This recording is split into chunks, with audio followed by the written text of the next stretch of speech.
Amis fermiers, amis fermières, bonjour, bienvenue à la ferme, bienvenue sur Cocotte TV. Aujourd'hui, je vous présente un clavier, vous avez déjà deviné la marque vu les serpents qui s'entremêlent placés là-bas. Donc un clavier qui nous provient de Razer. Il s'agit du Black Widow Tournament Edition version 2 Chroma, donc un clavier en version Tenkeyless, vous le voyez, qui existe aussi en version pavé numérique, donc un clavier qui a connu pas mal d'évolutions. Black Widow, et bien nous sommes sur la dernière. On va retrouver donc du RGB, des switches mécaniques dits Razer Yellow, c'est-à-dire que Razer a préféré se dispenser des services de Cherry, les traditionnels MX Cherry, et opte maintenant pour un autre prestataire qui est Quelula.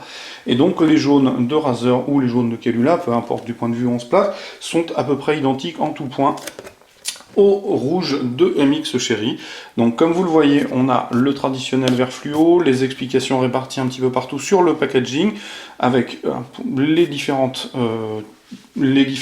caractéristiques, voilà, je cherchais mes mots, excusez-moi, des switches, que ce soit vert, orange ou jaune. Donc les jaunes ici sont des MX rouges, hein, c'est-à-dire linéaires et silencieux, pas de clic ni sensible ni de clic tactile.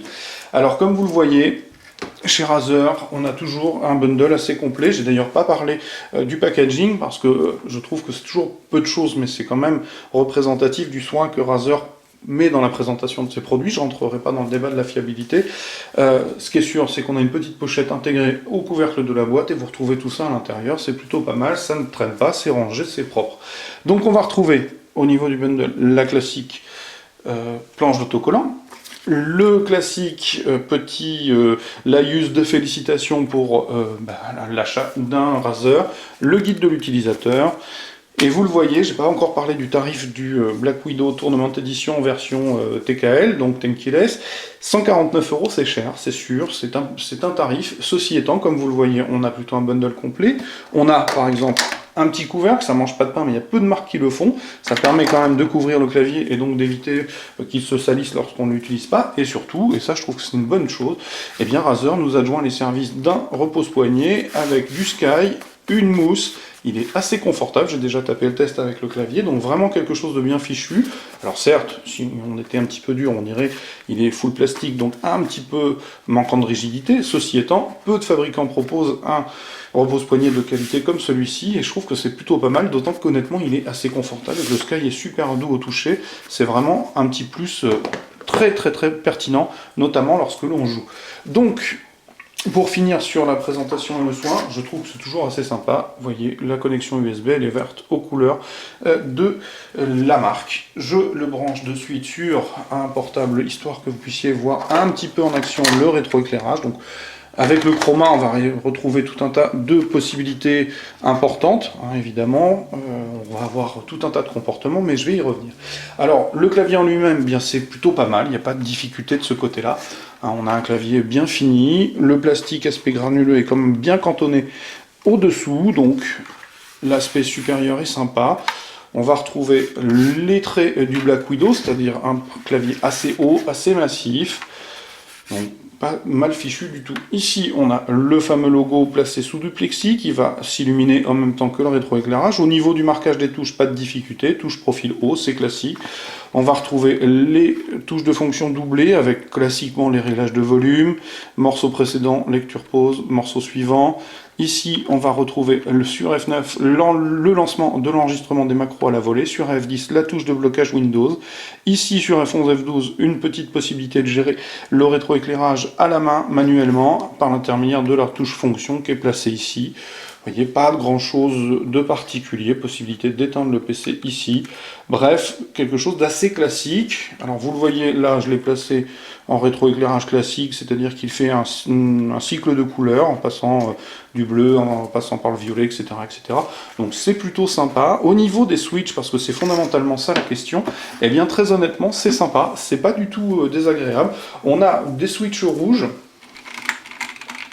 qui sont annoncés comme étant légèrement plus... qui sont annoncés comme étant exactement identiques à ceux de Cherry, les MX Cherry rouge, donc 45 CN d'activation. J'ai trouvé, en traînant un petit peu sur le net, que finalement on était peut-être plus près des 50, ce qui fait qu'on a des switches tout à fait agréables, hein. Très honnêtement, il n'y a pas de différence majeure. Il fut un temps, on reprochait à Quelula d'avoir des switches qui n'étaient pas homogènes dans le ressenti, et bien là, sur ce clavier en tout cas, pas de difficulté. Au niveau des nuisances sonores, vous l'entendez, c'est un clavier mécanique. Alors là, c'est pas très représentatif, mais pendant le test, j'ai constaté par contre que le bruit de ressort sur les touches doubles était extrêmement présent. On l'entendait vraiment très très bien. À part ça, cet aspect-là, pas de difficulté. Il est plutôt souple, il n'est pas si exigeant que ça. On tape bien.